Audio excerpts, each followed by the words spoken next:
Good day, ma'am. I'm Diana Labdila Cruz, and this is my video presentation about the custom enforcement. As I study the course of custom enforcement, I gain a lot of information. As a result of seeking an information, I ultimately comprehend the rule of custom and other duties of each agency has, including the process of importing and exportation. The rule of custom enforcement in the Philippines is to protect society and assure the collection of lawfully due income by combating cross-border crimes. As a result, some example of custom cross-border crime include smuggling, fraud, and other custom compliance and enforcement teams are involved in a variety of activities in this respect. Include combating commercial fraud. When we say fraud, it is a reduce of wrongful or personal gain. Counterfeiting. When we say counterfeiting, it is illegally creating fake items. Smuggling of highly taxed goods and drugs and precursor, money laundering and terrorist financing. It is a kind of low-level fraud that we can consider as corruption. And electronic crime, wild trafficking, and others. Aside from that, the World Customs Organization has created 6 programs. The first one is the drugs and precursor. When we say precursor, it is a kind of drug that is known to be used in illegal manufacture. Then there is an environment intelligence and risk management, intellectual property rights or IPR, health and safety, revenue and security, and other risk areas are example of risk area smuggling. It is an illegal movement of goods and article into out of the country without license certificate that is required by law. For example, one of our Asian countries imported a product here in our country or in the Philippines.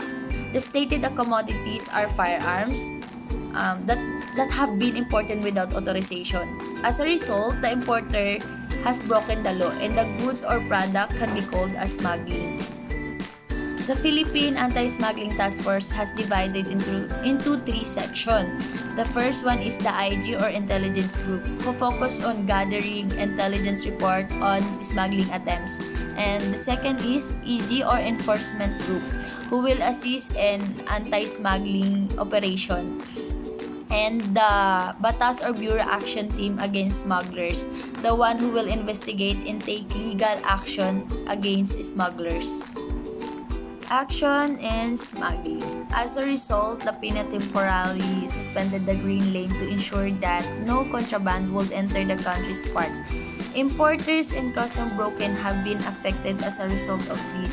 By the way, we must keep in mind that the shipments are divided into danger categories. Green lane is a low-risk shipment that does not require a documentive review of physical inspection. The yellow and the red lines are where the documentary and physical inspection take place. As a result, he ordered that all shipments arriving from abroad be routed through the yellow and red lanes. Aside from that, he ordered all the shipment to be X-ray 24 hours a day, 7 days a week, within the exception of those banned for government projects. Intellectual property. When we talk about intellectual property, we're talking about things like invention, literary and artistic works, designs and symbols, names and picture used in commerce. Intellectual property is protected by law like trademarks, patents, and copyrights, where it is required to give credits upon the real owner and to avoid plagiarism, considering the person's recognition who made a particular product. In connection with this, IP is helping the Intellectual Property Office, which has the right to resolve certain disputes with the regards in align infringement in others. Also, there are 2 parts enforcement of IPR by Customs Philippines. First, IPR recorded and with BOC, and then the IPR no recorded with BOC.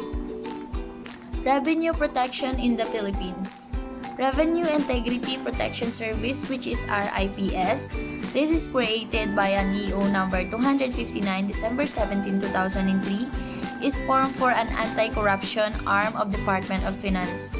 It also has a power to investigate allegation of corruption in DOF, Bureau of Internal Revenue and Bureau of Customs. In general, custom enforcement is a significant responsibility that is triggered by various laws and regulations. including other departments that will collaborate with custom in order to provide the most effective and efficient service possible when it comes to importance and exportation, as well as to prevent fraud and other illegal activities. They're collaborating in parts airports and other locations where things can be shipped.